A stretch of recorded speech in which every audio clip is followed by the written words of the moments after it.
Y bueno, es un gusto recibir a María Celia Robaina, que es psicóloga, magíster en psicología clínica, especializada en actuaciones psicosociales en violencia política. Además tiene un diploma en psicoanálisis vincular. Se desempeñó en el Servicio de Rehabilitación Social, CERSOC, ONG de Salud Mental y Derechos Humanos, una institución que fue fundada en 1984 con el objetivo de brindar atención en salud para reparar las secuelas del terrorismo de Estado. Muchísimas gracias, de verdad, por estar hoy acá. Y bueno, empezar por preguntarte cómo fue desde tu trabajo, desde la psicología, que decidiste empezar a trabajar con personas que vivieron el terrorismo de Estado, ¿no? Sobre todo con expresos y presas políticas. Bueno, en primer lugar, muchísimas gracias, Noelia y Diego, por la invitación. Para nosotros es muy importante poder transmitir estas experiencias porque es toda una responsabilidad haber escuchado estos relatos y que muchas veces quedan enclaustrados adentro de los consultorios y nosotros sentimos que tenemos que devolvérselos a la sociedad porque estos fueron traumatismos históricos y que tienen que conocer. Históricos, perdón, te corte, que se pensaron así, ¿no? Por parte de los militares. Exactamente. Que se pensaron para que duraran tanto tiempo. Y que tuvieron intencionalidad de dejar marcas profundas en la sociedad. Entonces es bien importante que esto se conozca, que la sociedad se haga cargo de esta parte de la historia que tuvo la intención de dejar sujetos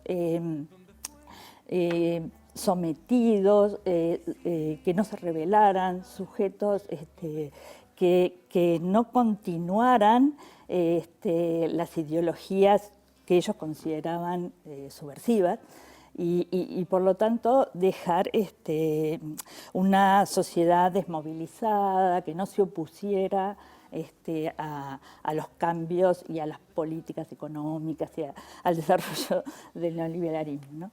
Bueno, tú preguntabas cómo empecé. Bueno, yo estaba vinculada ya a temas de derechos humanos porque era integrante del Servicio de Paz y Justicia de CERPAC y bueno, esta ONG estaba muy cercana a la ONG CERSOC, Servicio de Rehabilitación Social, que justamente, como decías, el objetivo que se propone cuando se crea es un servicio de salud integral para reparar los daños a estas familias, entendiendo de que la violencia de Estado se propone intencionalmente dañar y esa violencia deja rastros, deja huellas y bueno, según los estudios que conocemos, que se han investigado a raíz de los efectos de la Segunda Guerra Mundial, sabemos que esas huellas pueden traspasarse de generación en generación. Es lo que sabemos, conocemos con el concepto de transmisión transgeneracional del trauma, ¿no? Entonces, bueno, fue una ONG que trabajó hasta el año 2009 con apoyo de Naciones Unidas y de organizaciones internacionales, hasta que en el 2009 se crea un programa de reparación con apoyo del Estado, porque se entiende que el Estado se tiene que hacer cargo de la reparación en salud. Es lo que piden las víctimas, además. Exacto. Que el Estado las reconozca y que se haga cargo. Y es totalmente distinto, porque cuando repara el Estado, los motivos de consulta cambian, porque se puede venir a hablar de eso.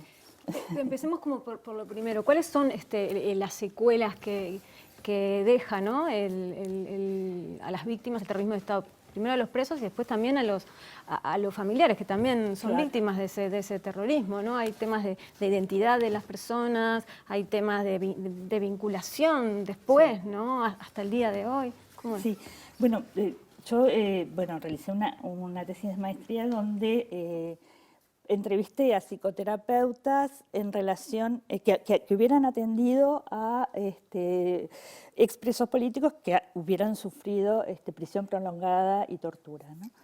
Y los efectos a largo plazo están vinculados a que dejan la tortura en sí, y que coincide con investigaciones internacionales, deja profundos efectos de desconfianza al ser humano, porque el contacto con seres tan bestiales, tan brutales, que usan la inteligencia para dañar y para planificar sistemáticamente formas de destruir a un grupo de la población, a un sector de la población, bueno, eso uno ya no ve la vida y al ser humano igual, ¿no? Es un impacto profundo, ¿no? Y bueno, y lo otro es que esas experiencias tan masivas y tan violentas, bueno, dejan rastros porque no se pueden terminar de simbolizar. El psiquismo no puede terminar de procesar eso. Entonces pueden aparecer restos traumáticos en algún momento a través de terrores, a través de pesadillas, a través de sintomatología hasta en el cuerpo, de flashback, de acting, o sea, eso aparece y muchas veces son motivos de consulta, ¿no? Y lo otro es que, bueno, hay un psicólogo salvadoreño que propone el concepto de trauma psicosocial, donde dice que cuando la violencia de Estado no podemos ver estos traumas como si fueran traumas generados por una catástrofe o por un accidente o por otras situaciones, porque como fueron con intencionalidad, como decíamos, y con un contexto ideológico, político, lo tiene que procesar la sociedad. Entonces, lo que le pasa al sujeto está totalmente relacionado con cómo la sociedad elabora y procesa el traumatismo histórico. Entonces, la impunidad, el silencio, hace que esa violencia dañe hacia el interior de la familia y daña los lazos familiares, puede dañar, no digo que lo dañe siempre, pero tiene la posibilidad de dañar hacia el interior de la familia. Por eso la importancia de reconocer a nivel de Estado, de reconocer a nivel de la sociedad y de seguir alimentando la memoria, la verdad y la justicia. Hoy en una nota que hacíamos en la radio de mañana, alguien decía por ahí, aunque aparezcan las 197 personas desaparecidas, aunque se sepa la verdad, aunque se juzgue, hay que seguir hablando de esto, hay que seguir alimentando la memoria. Claro, porque se trata de que como sociedad nos preguntemos, bueno, ¿cómo llegamos a eso? ¿Cómo llegamos a esos niveles? ¿Qué efectos psicológicos tiene la impunidad, justamente? Y bueno, la impunidad es como que te da vuelta la cabeza, porque la ley, que es la que ordena, la que establece lo que está permitido, lo que está prohibido, hasta dónde se puede llegar, deja de operar. Entonces, realmente confunde y hace que eso no se pueda elaborar. O sea, si no sabemos qué ocurrió, qué sucedió, quién lo hizo, cómo lo hizo, por qué lo hizo. Aparte, hay otra característica que vos has nombrado de las personas, bueno, que sufren torturas, que estuvieron presas tanto tiempo y que sufrieron terrorismo de Estado, se autoculpabilizan. Es una característica que puede suceder en víctimas de tortura y eso también aparece en las investigaciones internacionales. En algunas víctimas de tortura también, es importante no generalizar, ¿no? Puede aparecer porque el discurso del torturador es la culpabilización. O sea, el torturador ubica al sujeto en tú sos el responsable de esto que te está pasando. Claro. Yo no soy responsable de hacerte esto, yo te hago esto porque tú sos subversivo, porque tú sos un enemigo, tú haces que yo te haga esto. Te lo buscaste. Claro. Entonces, ese discurso puede quedar como una marca profunda. Y en algunos momentos puede llevar a la autoflagelación, a los daños en la autoestima, puede producir ese tipo de secuelas. Mariceli, ¿qué sucede? Ahora lo consultaba Noelia con las otras víctimas, ¿no? Los hijos, los familiares, pero sobre todo ese trabajo que hiciste tú con hijos, hijas. Sí. Bueno, que eran niños y niñas o adolescentes en dictadura. Claro. Lo que durante mucho tiempo vimos a los hijos, hijas y adolescentes como en su lugar de hijos, ¿no? Entonces, como que habían recibido de alguna manera los daños por tener padres que habían sido víctimas. Pero hace muy poco tiempo estamos empezando a verlos en primer lugar como víctimas, y en realidad, si lo pensamos desde la psicología, siendo muy pequeñitos, vivieron experiencias devastadoras. Y tenían que ir a verlos a la cárcel, o no los veían. Vivieron situaciones, muchos, de una violencia extrema, vivieron situaciones de secuestro, algunos vivieron escenas de ver cómo violentaban a los padres, de abusos sexuales. O sea, hemos conocido relatos terroríficos. O sea, hay impactos brutales. Y si lo pensamos desde la psicología, si estos hechos ocurren en las edades más tempranas, los impactos son más terribles. Claro. porque es cuando el psiquismo todavía no puede simbolizar, no puede verbalizar, no tiene herramientas para defenderse, ni para entender nada de lo que está ocurriendo. Entonces, bueno, en algunos sujetos las marcas fueron más profundas justamente porque fueron en la niñez. Llevó a eso que ahora mencionábamos un poco, también sin generalizar, que los propios hijos responsabilizaron a sus padres de que les estaban haciendo eso, ¿no? ¿Por qué mi padre se porta mal y lo tengo que ir a ver a una cárcel? ¿Por qué no lo puedo ver?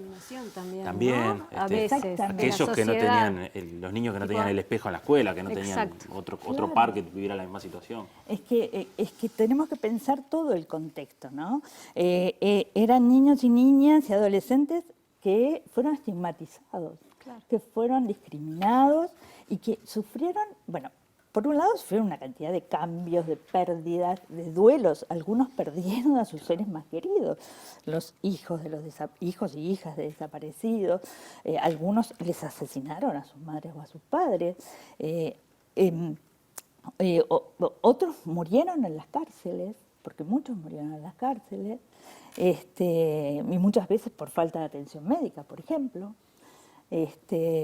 Entonces, tenemos que pensar que esos chicos, esos jóvenes, vivían una sociedad que no les reconocía lo que les pasaba, todo lo contrario, los juzgaba y los segregaba. Entonces, bueno, en esas edades, todo ese cúmulo de agresiones y de humillaciones, de experiencias violentas. Bueno, las visitas, los relatos de las visitas están cargadas de violencia. O sea, más allá de lo importante del encuentro con su familiar, que sí hay recuerdos muy, muy lindos, de mucho afecto, el maltrato, la humillación. Los niños sentían un temor profundo cuando iban a las cárceles, porque cualquier cosa que hicieran le podían suspender la visita a su madre o a su padre. O sea, tenían que cuidarse lo que hacían, lo que decían. Las cárceles eran realmente verdaderos dispositivos de terror, que buscaba aterrorizar. Así estaban pensados, así estaban planificados. Y sí, y se buscó una tortura psicológica constante, y hasta lo dijo alguna autoridad: o no los matamos en su momento, bueno, tenemos que destruirlos psicológicamente el tiempo que estén aquí. Maricel, vos acompañaste a las expresas políticas que denunciaron los abusos sexuales durante la dictadura cuando estaban presas. La mayoría de esas mujeres en ese momento eran adolescentes y jóvenes. Sí, la mayoría eran jóvenes sobre todo, ¿no? Y así, en torno a los 20, 20 y pico de años, sí. ¿Cómo ha repercutido eso? ¿Cómo repercute eso en la vida de ellas y también en la sociedad, ¿no? Porque todo esto mayoritariamente nos enteramos muchísimo tiempo después.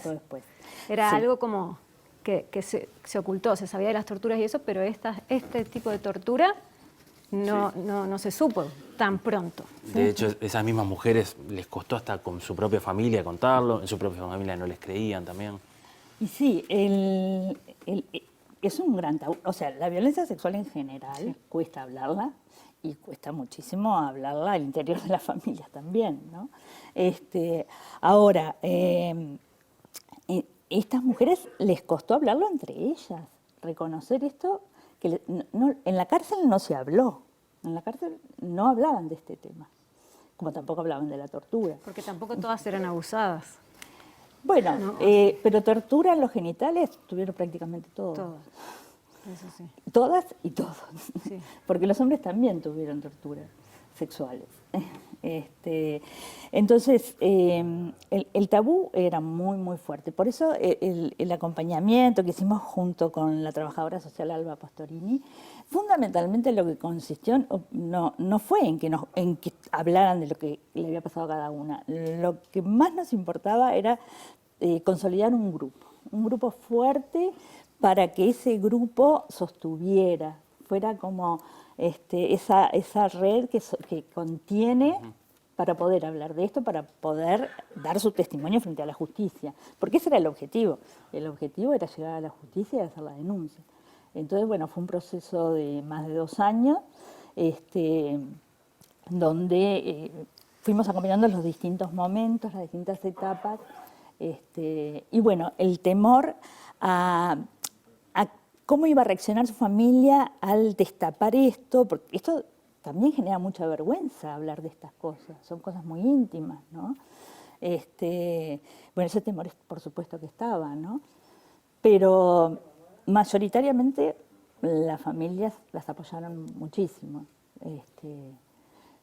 La contención afectiva que tuvieron fue muy importante. Y entre ellas, lo que se generó entre ellas, Claro. súper importante. Que también venía de que se habían sostenido mucho estando en prisión. Las mujeres habían generado una cosa grupal y unos lazos muy profundos cuando estuvieron presas, ¿no? María Celia, muchísimas gracias. Es para seguir profundizando en esto y gracias por el trabajo que haces, que es muy importante para esta sociedad y bueno, y también desde nuestro lugar conocer todo esto y actuar de otra manera cuando tenemos gente que ha pasado por esas cosas cerca. Muchas gracias. Bueno, muchas gracias a ustedes y gracias por seguir hablando y poder generar otras miradas, otras voces y seguir procesando esto que tenemos que seguirlo construyendo juntos. Gracias, Maricel. Hasta luego. Gracias, de verdad.